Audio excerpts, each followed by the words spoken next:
tandaan ninyo, hindi kayo nag-iisa. Hindi ka nag-iisa. Unang-una, may Panginoon na nakakaalam ng lahat. May Panginoon na siya yung magbibigay sa atin ng lakas, mag-encourage sa iyo at magbibigay sa iyo ng kalakasan para lumaban, para kumapit at tumayo kapag nadapa na tayo.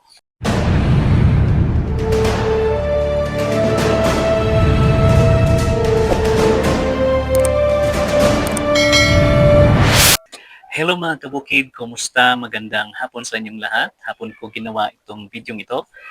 Sa video ito, gusto ko lamang po na ibahagi sa inyo yung aming karanasan tungkol sa tinatawag na mayuma. Yung misis ko po, nagkaroon siya ng mayuma. Actually, may first video na ako pero hindi ko kayang magsalita sa harap ng camera noon. Kaya ginawa kong AI yung video namin patungkol sa karanasan namin sa mayuma.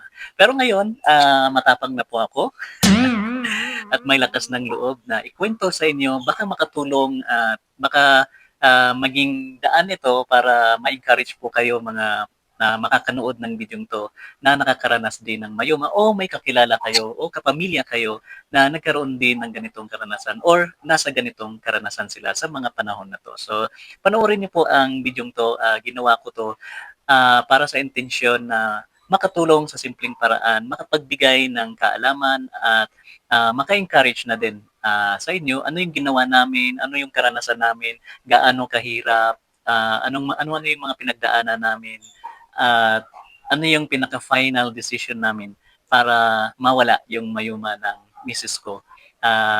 Okay na po kami ngayon at mayuma-free na si misis pero dumaan kami sa isang napakabigat at napakalungkot na desisyon pero tinanggap namin yun ng buo. So, isasalaysay ko po sa inyo lahat sa video ito kaya panoorin niyo po ito hanggang sa huli para malaman ninyo ano yung mga nagawa namin. Ito po ay totoong kwento, ito po ay totoong karanasan namin sa buhay namin mag-asawa. So, unang-una, bago ko ikwento yung karanasan namin is, alamin muna natin para sa mga kaalaman ng lahat, no? Ano ba ang mayuma? Ano ang sanhi nito? Maiiwasan ba siya? At ano ang mga pwedeng gawin para siguro magamot at maiwasan yung mayuma? Kasi nagagamot naman talaga siya. May mga iba't ibang kaparaanan para magamot siya. At meron din namang isang kaparaanan na mawala talaga siya. So, alamin muna natin, ano ba ang mayuma? Anong meron sa bagay na to? At sino ang kadalasan na nagkakaroon nito? So, alamin na natin. So, ang mayuma po, o sa English, tinatawag ito na uterine fibroids. Fibroids, yun. Uterine fibroids. Ito ay bukol na tumutubo sa loob o labas ng matris. Yung sa misis ko po, meron siya sa loob, meron din siya sa labas. Sa loob at labas ng matris ng isang babae. Wala kasi tayong matris mga lalaki.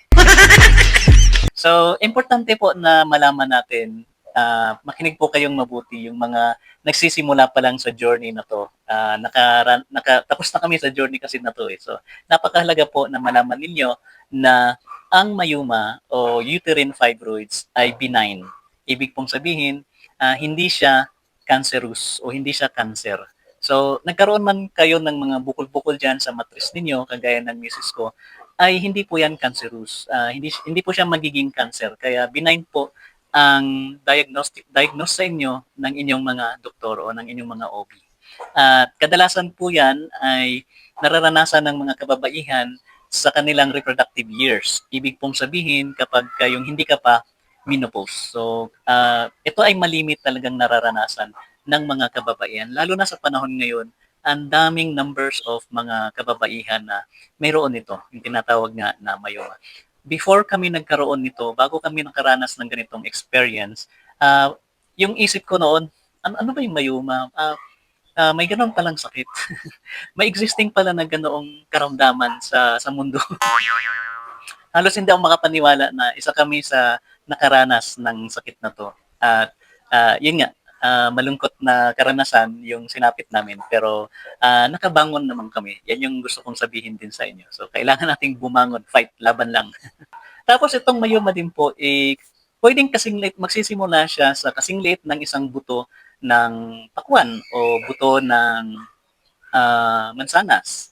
hanggang sa lalaki ng lalaki siya kapag hindi naagapan. Kaya napakahalaga po, maliit pa lang, bumisita na sa doktor, magpa-ultrasound na para malaman at makita ng doktor at maagapan, mabigyan kayo ng gamot. Kasi mas madaling gamutin kapag maliit pa lang yung bukol. Nagsisimula pa lang siya doon sa matris ninyo. Sa misis ko kasi, it's too late noong nalaman namin, malaki na siya. Nagtataka na lang kami na bakit laging may bleeding. Kasi yun po yung isang symptoms nun, pag nagre-regla sila, mga babae, o kayo, mga babae, nagbi-bleeding. Continuous yung bleeding, mabigat na, hindi ko alam ano bang tawag dyan.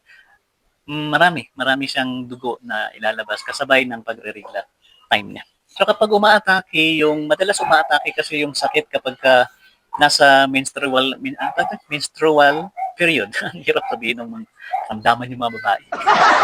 Kapag nagre-regla, yun na lang, mas mabilis sa Tagalog. So, madalas, mararamdaman ito ng mga kababaihan kapag nagre-regla sila or may period sila.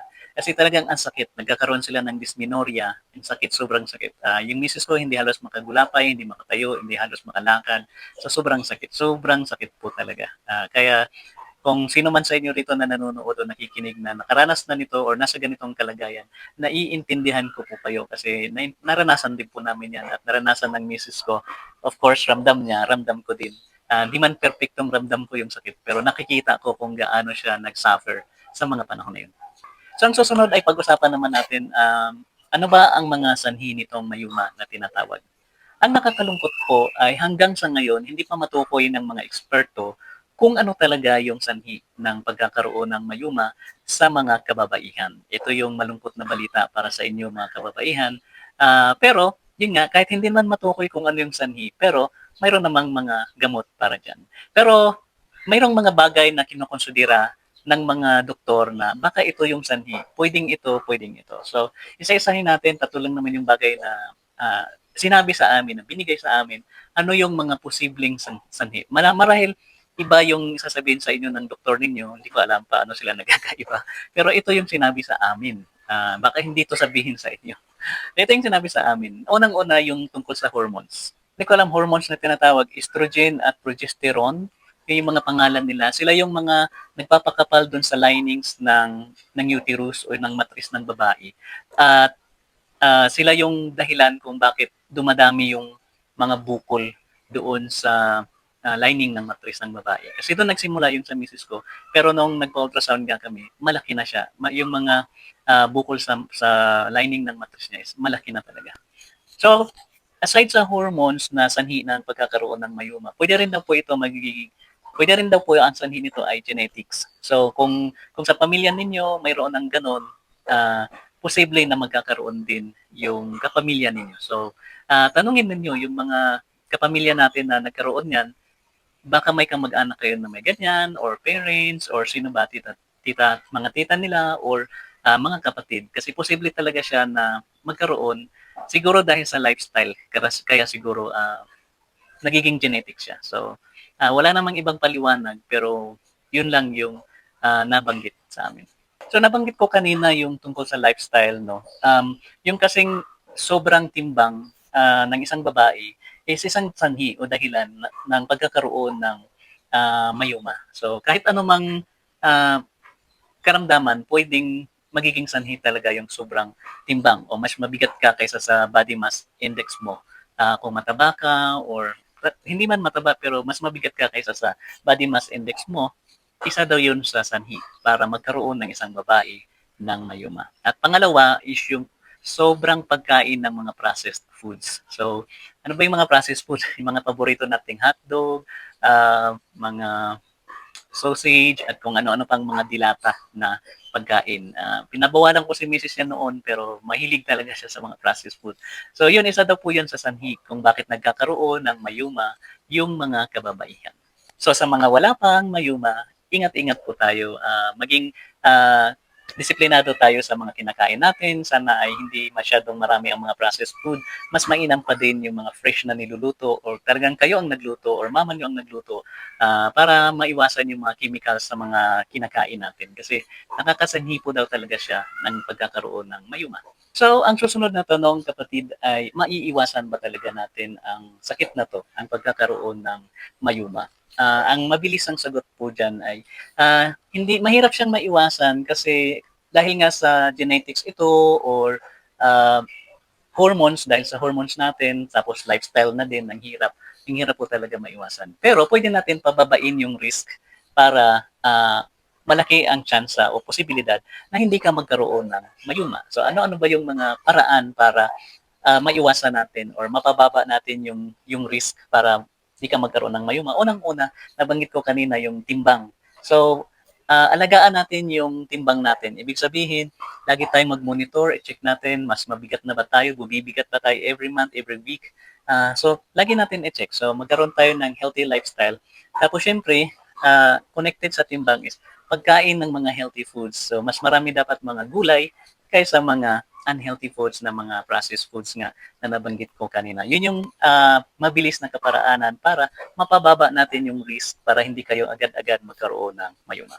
At isa pa is yung regular na pagpapacheck up. So, punta kayo sa OB ninyo. Kung wala pa kayong OB, simulan nyo na magkaroon ng suki. Suki na OB-GYN. Siya yung makakatulong sa magiging journey ninyo dyan sa tinatawag na mayuma. At regular na ultrasound, magtanong lang kayo kung ilang beses ba dapat nagpapa-ultrasound every year para makita ng OB o ng doktor ninyo kung nagde-develop ba yung mayuma sa matres ninyo. Napaka-importante po niyan. Napabayaan namin yung bagay na yan. So, wag nyo kaming tularan. So, ano naman yung karanasan namin? Ikukwento ko ngayon sa inyo yung mga karanasan namin. Yung journey namin sa mayuma ng asawa ko. Nalaman namin na meron siyang mayuma noong 2021. So, patapos na yung pandemic nung time na to, naisipan namin na magpa-check up tayo kasi ilan na ba? 2016 kami kinasal. Hanggang 2021, wala pa rin po kaming anak. So, hindi siya nabubuntis.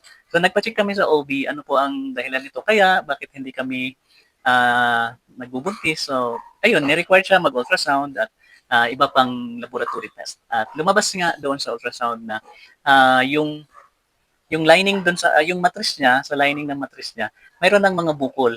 Noong 2021, yung laki ng bukol ng mayuma niya is already yung dalawa, yung isa is already 8 ano ba, hindi ko matandaan eh. It's 8 millimeter or 8 cm ang laki.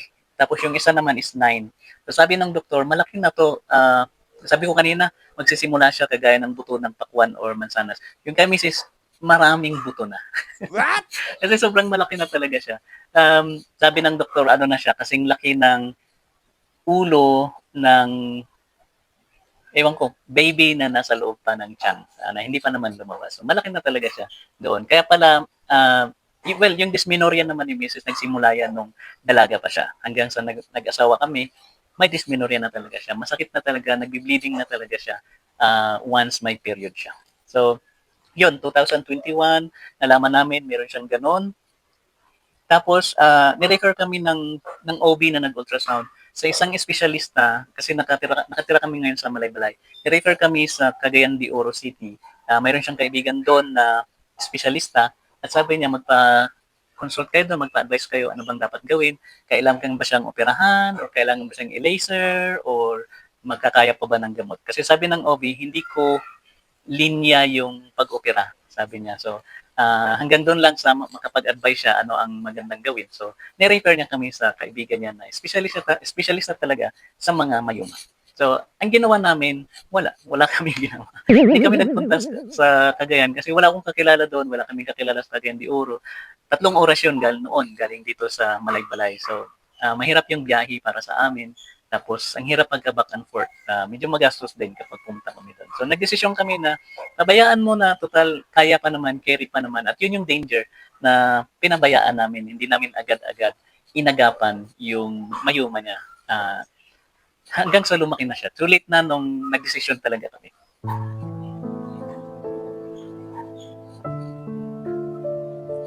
Tapos, nito lang huli last year nung April, so from 2021 to 2025, nagpa-check up ulit kami. Kasi wala pa rin, hindi pa rin siya nabubuntis. So nagpa-check up ulit kami, nagpa-ultrasound ulit siya. At nang lumabas sa ultrasound, mas lumaki siya ng konti kaysa nung ultrasound niya nung 2021. So kaya pala, makikita mo lumalaki na talaga yung puso ni Mrs. Para na siyang pregnant. para na siyang buntis pero dahil sa mayoma, sobrang laki na talaga ng puso niya. Yun. Tapos, inoferan kami ng doktor na wala na tayong magawa nito, sir. Kailangan na talaga siyang operahan, tanggalin na yung matris niya, ang ovary niya. So, ang tawag sa opera ni Mrs. ay TAPSU. So, mamaya papaliwanag ko na. So, doon, nung nalaman namin, ito yung malungkot na point sa journey namin sa mayoma. Kasi nung nalaman namin, malungkot talaga. Umiyak kami at nag-pray, nanalangin kami. Ano ba ang kalooban ng Panginoon? Saan ba kami dadalhin ito? Tuluyan na ba talaga hindi kami magkaanak? Kasi siyempre lahat naman tayo. Yun yung pangarap natin once na magkaasawa tayo, gusto natin bumuo ng pamilya, gusto natin magkaroon ng mga anak, 1, 2, 3, 4, 5, 6. Pero wala talaga, hindi talaga pwede sa amin yun. Ito yung masakit na katotohanan na tinanggap namin. Yun nga, ang encouragement ko rito is acceptance is the key. Dahil tinanggap namin, hindi na kami masyadong nasaktan. Dahil may paniniwala naman kami sa Panginoon, alam namin na when we trusted the Lord, ano man ang mangyayari sa buhay namin, sabi nga ng kanyang mga salita, all things work together for good to them that love the Lord. So, inisip na lang namin na kung ito yung kalooban ng Panginoon, alam namin mayroon pang ibang plano ang Diyos. Sigurado mayroong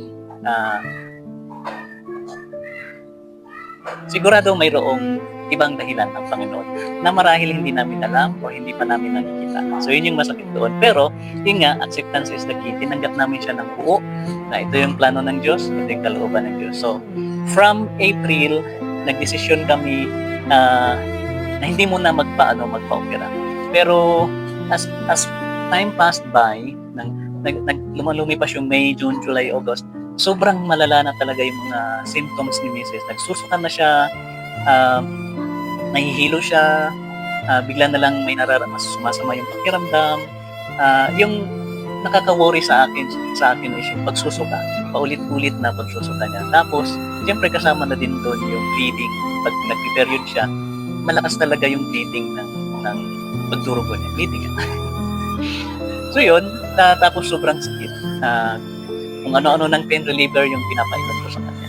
Actually, sinubukan din naman pala namin yung iba-ibang mga herbals kasi ang daming nag-refer. Try nyo to. Kasi alam mo naman, sa ating mga Pinoy, ang gagaling natin, di ba? I-try mo tong gamot na to, i-try mo tong ugat na to, i-try mo tong dahon na to, i-try mo tong supplement na to. So, ang dami rin namin sinubukan. Pero hindi talaga effective siya. So, try nyo lang din, baka maging effective sa inyo, if ever. Tapos, i-share nyo kung sakaling naging effective.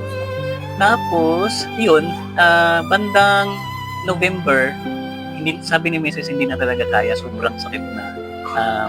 Last na period niya ng November, doon siya sumuko.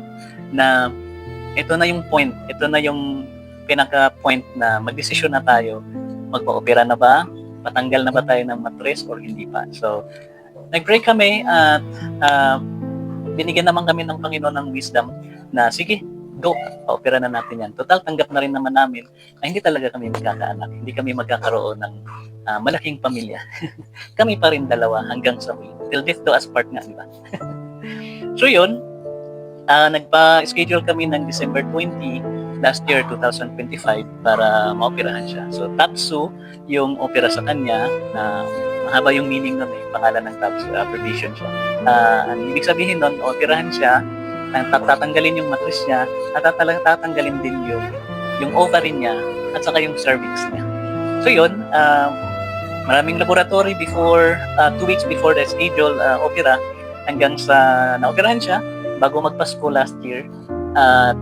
Yun, nakita nga doon nung natanggal na yung matris niya, papakita ko sa inyo yung matris niya dyan. So, isa pala siyang hindi pangkaraniwang babae, yung asawa ko, kasi dalawa yung matris niya.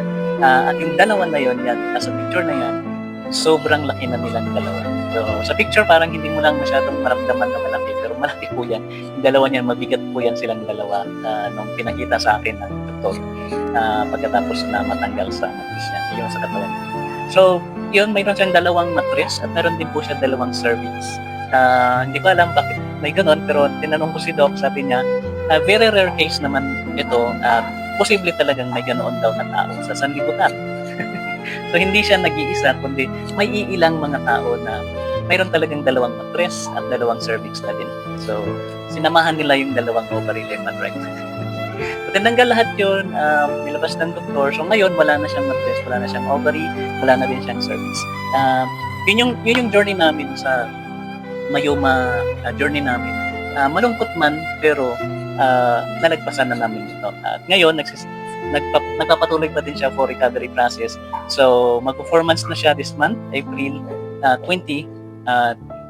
Gumaganda na yung pakiramdam niya. Bumabalik na yung pakiramdam niya, lumalakas na siya. 3 to 6 months na po kasi yung full recovery niya. So, nakakangkas na siya sa motor, at nakakagawa na kami ng mga normal na routine namin, daily routine namin na mamili, mamalingke, or kung ano-ano pang ginagawa namin. So, yun, nalagpasan na po namin siya. Alam niyo po, malungkot man na hindi talaga kami nabiyayaan ng anak. Pero, on the other side, masaya na rin po kami kasi hindi na naghihirap yung misis ko. Every month, kapag nire-regla siya na grabing sakit, grabe yung symptoms, iba-iba, hindi na namin maintindihan. Every month, iba yung symptoms, palala ng palala yung symptoms na nararamdaman niya. Kaya nakapag-desisyon na rin talaga siya mismo, nagdesisyon na sige, pa-opera na tayo, patanggal na natin ito. So, naantay ko lang din kasi siya naman ang may katawan, hindi naman ako ang operahan. So, nung nagdesisyon siya, todo suporta naman po ako. So, yun yung importante doon, ang advice ko sa mga asawa, mga mister. Ito yung encouragement part ko sa inyo is, sa mga mister, samahan nyo si Mrs. sa pagsisimula hanggang sa saan man kayo dalhin ng sakit na myoma. So, hindi madali, hindi masaya ang karanasan na to, sinasabi ko na sa inyo. It's a long journey, it's a process, pero samahan niyo si Mrs. Kailangan niya kayo. Kailangan ng mga Mrs. ang mga Mister during the time na nakakaramdam sila nito. Bakit po? Kasi ang mga babae na nakakaramdam nito, feeling nila nag-iisa sila. Feeling nila wala silang karamay. Feeling nila wala silang kasama. Feeling nila useless sila. Feeling nila helpless sila. Lalo na sa part na hindi sila makakapagbigay ng anak sa mister nila. Ramdam yun ng misis ko, ramdam ko rin yun sa kanya. Kaya sinamahan ko siya, ginabayan ko siya, tinabihan ko siya, nasa tabi niya ako sa journey namin hanggang sa maoperahan siya. So, yun yung advice ko sa mga mister. Samahan niyo si misis, huwag niyong iwanan. Huwag kayong maghanap ng iba. At para naman sa mga misis, sa mga kababaihan na mayroon ito. Kasi pwede rin hindi may asawa, pwede rin dalaga pa lang, mayroon ng ganito, mayroon ng mayuma. So, para sa inyo na may mayuma sa ngayon, tandaan ninyo, hindi kayo nag-iisa. Hindi ka nag-iisa. Unang-una, may Panginoon na nakakaalam ng lahat. May Panginoon na siya yung magbibigay sa atin ng lakas, mag-encourage sa iyo, at magbibigay sa iyo ng kalakasan para lumaban, para kumapit, tumayo kapag nadapa na tayo. Kumapit tayo sa Panginoon, manalangin tayo, lumapit kayo sa Kanya. Kung dalaga ka, lumapit ka sa Panginoon na kasama ang parents mo o kung sino man yung close na kapamilya mo. Kung mag-asawa kayo, kayong dalawa, lumapit kayo sa Panginoon at tanggapin kung ano man ang mangyayari sa katawan ninyo, kung ano man ang mangyayari sa susunod na mga panahon. Basta tandaan natin na ang mayuma ay nagagamot na ngayon, hindi pa alam noon, pero sa ngayon mayroon na siyang gamot at mayroong mga kaparaanan para mapababa na yung risk ng pagkakaroon nito. At kung mayroon na kayo nito, mayroon pa rin kaparaanan. Yun nga lang, hanggal matis na. So, ulitin ko lang, kung mayroon ka nito, hindi ka nag-iisa. May kasama ka sa bahay, may pamilya ka, may asawa ka, may mga anak ka man, o kung may dalaga ka, mayroon ka pa rin magulang na magiging kasama mo, na magiging katuwang mo sa journey mo dito sa mayuma. At uulitin ko din na sa mga kagaya ko na mister na ang asawa ay may mayuma, huwag tayong umalis sa kanila. Huwag natin silang iwanan, huwag natin silang pababayaan. Samahan natin sila, damayan natin sila, kailangan nila tayo. Importante yon sa kanila. Our time is very important para sa kanila. Kasi feeling nila nag-iisa sila, madidepress sila kapag ka nangyari yun. So, tulungan natin sila na huwag ma-depress. Akayin natin sila, i-guide natin sila, and gawin nating masaya yung experience natin sa mayuma. Tapos, pinaka-importante ang ating pananampalataya sa Panginoon. Pananampalataya na magdadala sa atin tungo sa kapayapaan ng puso na alam mo, kahit may ganyan kang karamdaman, pero dahil sa pananampalataya mo sa Kanya, ay magiging magaan yung mabigat na problema. Mabigat po ang pagkakaroon ng mayuma, kagaya sa amin. Pero ganun pa man, alam natin na tutulungan tayo ng Panginoon. Dahil may pananampalataya tayo. So patuloy lang po tayo sa ating pananampalataya, pray lang lagi, kumapit lang, laban lang, kaya mo yan. Maraming salamat po mga kabukid. Sana ay may natutunan kayo at may napulot kayo na aral sa video ito. Kung mayroon kayong makakilala, hindi man kayo ang may ganitong journey ngayon, makishare para malaman din nila ito ang aming karanasan, ito ang kwento ng aming buhay sa aming laban sa mayuma. Sana ay magustuhan ninyo ang video ito at may share ninyo para marami ang makakaalam at makakarinig paano kami kumapit sa Panginoon at paano namin nalagpasan ang laban na to. So, nakaya namin, makakaya mo rin. Maraming salamat po. God bless us all.